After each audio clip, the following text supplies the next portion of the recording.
পয়লা ভাদ্রের পবিত্র তিথিতে হরি ও মহানামের ধ্বনিতে মুখরিত হয়ে উঠল শ্রীভূমির ঐতিহ্যবাহী শনবিল।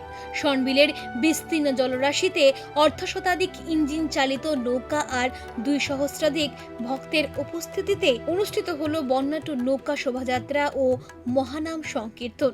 প্রতি বছরের ঐতিহ্য বজায় রেখে দক্ষিণ আসাম সম্মিলিত অখণ্ড সংগঠনের অন্তর্গত শ্রীভূমি জেলা সংগঠনের অধীন শনবিল আঞ্চলিক অখণ্ড সংগঠনের উদ্যোগে আয়োজন করা হয় এই পবিত্র শোভাযাত্রা। বিল নয়, একদিন সেটা বন্যা বৃন্দাবনে পরিণত হবে।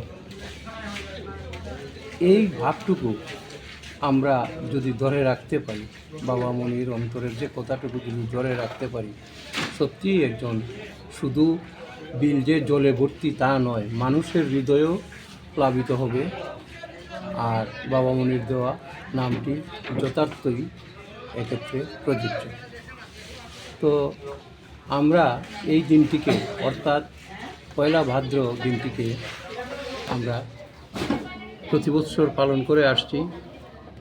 কেননা আগের দিনে আমাদের ভাদ্র মাসের সংক্রান্তিতে পদ্মা পূজা হতো বা বিশ্বরী পূজাও বলে হতো। পরদিন নৌকা শোভাযাত্রা করে মূর্তি বিসর্জন দেওয়া হতো। সেইটিকে আমরা পরিবর্তন করে আমরা এই পয়লা ভাদ্র দিনটিকে বেছে নিয়েছি। এখানে কীর্তন পরিক্রমার মাধ্যমে সমস্ত শনবিল প্রদক্ষিণ করে আমরা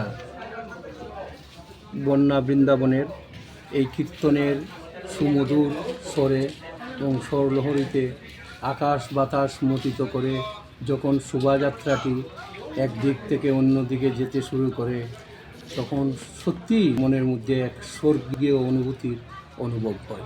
দক্ষিণ আসাম, ত্রিপুরা, কাছাড়, শ্রীভূমি ও হাইলাকান্দির বিভিন্ন অখণ্ড মণ্ডলী থেকে প্রায় 2 সহস্রাধিক ভক্ত এই অনুষ্ঠানে অংশ নেন। বাবা মনির নিজের হাতে গড়া আসাম সম্মিলিত পল্লী পরিক্রমা হরিওম সংকীর্তন তথা পঞ্চকীর্তনিয়া দলের অংশগ্রহণে অনুষ্ঠানের আধ্যাত্মিক আবহ আরও গভীর হয়ে ওঠে। কিন্তু সেটা আর বাবা মনি মানে দেহ থাকা অবস্থাতে তাহা আর সম্ভব হয়ে ওঠেনি।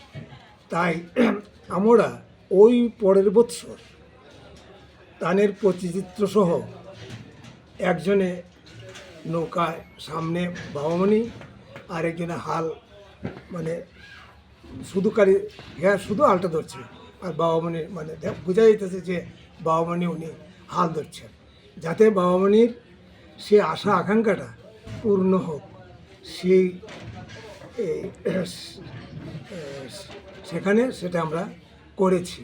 তাই উত্তরোত্তর বৃদ্ধি পাচ্ছে, মানুষের মনে উৎসাহ আকাঙ্ক্ষা জাগছে।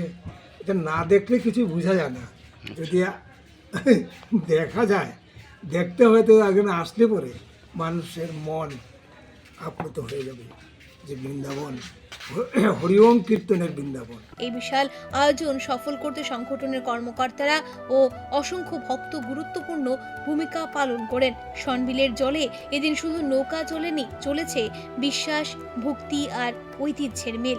রামকৃষ্ণনগর থেকে শ্যামল আচার্যের রিপোর্ট, বার্তালিপি ডিজিটাল।